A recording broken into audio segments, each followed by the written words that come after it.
Hello everyone, কেমন আছেন সবাই?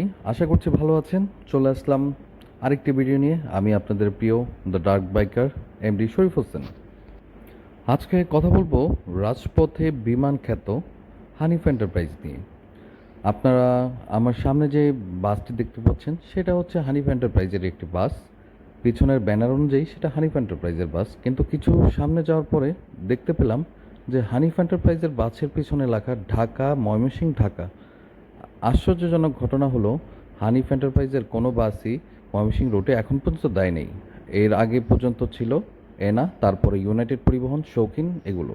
কিন্তু উত্তরবঙ্গের রোডে হানিফ এন্টারপ্রাইজের ঢাকা ময়মনসিংহের বাসটি কোথা থেকে এলো, এটা সকলের কাছে প্রশ্ন। তার চেয়েও অবাক করার বিষয় হচ্ছে, যখন একটু সামনে গেলাম দেখলাম বাসের ব্যানারে আগে থেকেই রিফাত পরিবহনের নামটি লেখা ছিল।